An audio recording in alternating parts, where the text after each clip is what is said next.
vakanga vangobhabhatidzwa muzita raShe Jesu Kristu bedzi mumvura chete. ipapo vakaisa mavoko pamusoro pavo vakapiwa mweya mutsvene. Zvino Simoni manje ndo pandiri kuda ipapo munhu waMwari. Handetinzwe Simoni. Zvino Simoni wakati achiona kuti mweya mutsvene wapiwa nokuiswa kwamaoko avaapostoli, akauya kwavari nemari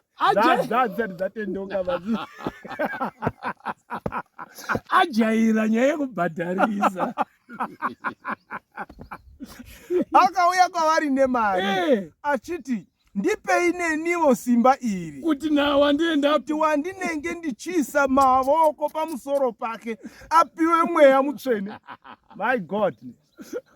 Aifunga kuti anotenga chipo chaMwari nemari.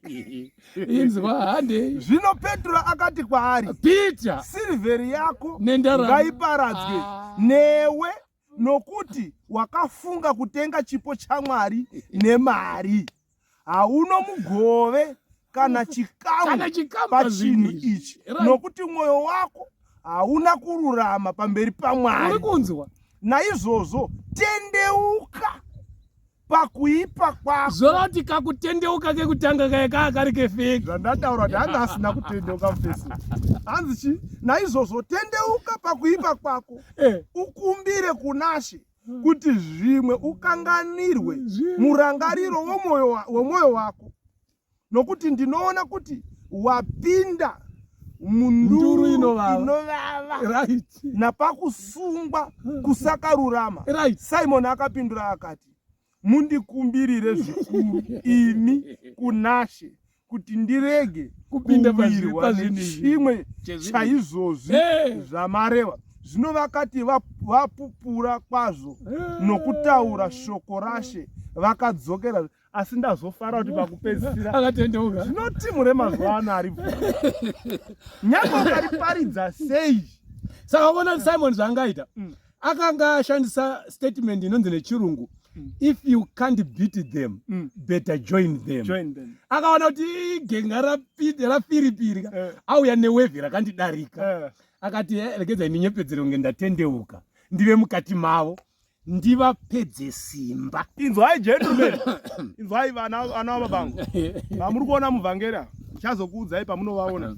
Asi regai ndikuudzai chimwe chakamboitika rimwe gore kwaMutare kunoku panonzi paNyamajura, pavillage 17 kudhuze neOsborn Dam. Takaita crusade, pakauya n'anga yainzi Tsikamutanda yakanga yanetsa munharaunda ichibira vanhu mombe nemari yakawanda. Isu takasvika ipapo hatina kusvikoita chiprofita, takasvikoparidza soko chete, kungoparidza soko.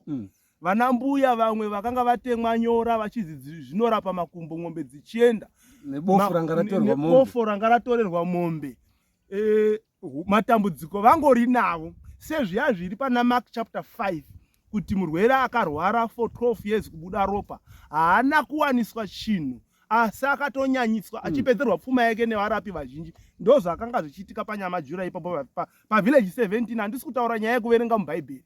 So Tsikamutanda akazviona sezvakaitika apa kuti hey, kwazoya rinonzi simba. Simba guru risingabvi kuchikaranga.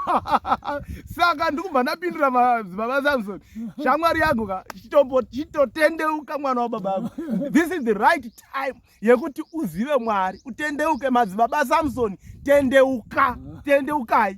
So Tsikamutanda akauya akatomboya nehweseri, akatomboya nehweseri kazi varume muri kunyanya. Mamura yemarket ndobva aona kuti vanhu vacho havasi kumuteerera. Tirungozwawo unga mashizha ari kudonha. Kwabva azoita zvekuchita demonstration manheru emusi wechitatu. Crusade yakatanga Monday, yaifanira kundopera Sunday 1 week. Baazoita demonstration manheru emusi wechitatu. Svika nekamota pakazara vhangeri vachiparidza, ivava ndo vaiparidza achikaskidha kudraw attention yevanhu. Zvino zvakazoitika ipapo mwana wababangu, vanhu vaya vaifunga kuti vachauya kwaari kuzosvikomuomberera nekudai vakamupandukira. Vamupandukira bhozi akati apedza kurola kamota kake akadzika ndobva vaya netsvimbo yake inonzi booster. Yakaiswa panapa pane nhekwe nebute aine convoy yevanhu vanenge vaisvika 6 vakaita line vakananga kuna muvhangeri ikoko. Muvhangeri ari kurova soko chete haana kana kumira achirova bute rake akahwepurwa netsvimbo yake nebooster iroro nevanhu vemunharaunda kuti iwewe uri kuda kudisturba zokwadi yauya vana mbuya vakatorera mombe ava vakasara vachingorwara but pano pakurusedi taona vachimhanya ende vana mbuya vakamhanyawo zveshuwa vachimhanya cheze mhanya yendayo dzokai mhanyai dzokai simba rauya ramwari simba ramwari kwete rechikaranga chamuri taura madzibaba Samson. Mune pride mwana wababangu unofanira kuti utendeuke uzive Mwari apa ndakutomuudza direct. Angati chikaranga chingakunde Mwari anoziva kuti Mwari anonzi wemasimba wose wemasimba wose. Hey kwazi neBhayibheri kuna Philippians chapter 2 from verse 9 to 11 Mwari wakamukudza zvikuru akamupa zita rinofura mazita kuti muzita raJesu Kristu mabvi ose avari kudenga navari panyika navari pasi penyika ikoko kwamunofunga kuti munomboenda kunzuzuya panongonzi in the name of Jesus ndimbozviteerera in the name of Jesus. Ini ndine zvandinongozwa zvikangozwarwo chete zvikangozwarwo nemasvosvede. Saka pamwe pacho tinenge tiri kutambira kure naMwari uyu.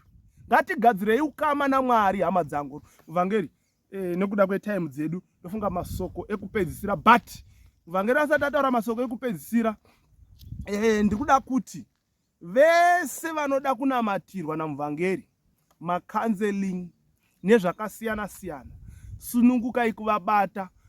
Vanowanikwa paYouTube channel yakanzi iyo Friends of Jesus Gospel Team. Friends of Jesus Gospel Team.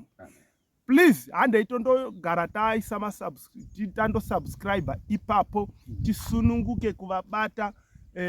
Macontacts avo anowanikwa pamavideos ari ipapo pachannel iyoyo. Ichi video ramunoona ipapo rinenge rine macontacts avo movabata. Vanoda counseling, vanoda madeliverance, online deliverance zvinobatsira kutonamatirwa kana even pafoni chaipo vanhu vakawanda vari kunamatirwa but tiri kuzoona vachizounza matestimony makaita basa. Simba raMwari chairo ari rinocrossa border nyangwe muri kuUK munopora nyangwe muri kuCanada kuNamibia whatever kwamuri kuSouth Africa ikoko. Simba raMwari hari limitwi nedistance. Panongotaurwa chete kuti nezita raJesu Kristu wotopora. Masoko enyu ekupedzisira muvhangeri. Masoko angu ekupedzisira ndeyekuti vakomana vese vechidiki vari kutanga machurches avo those who are men of God. If you want to be a true man of God, you want to major your ministry, you want to anchor your ministry in the word of God. Yes. You want to anchor your ministry in the word of God on the foundation of apostles. Padzidziso dzevaapostoli. Paul anotaura pane rumwe rugwaro achidzidzisa chechi achiti kana kukauya umwe anokudzidzisai umwe Kristu asati ari atakakudzidzisai. Hanzi kurege kuya umwe anokudzidzisai Kristu asati ari atakakupai.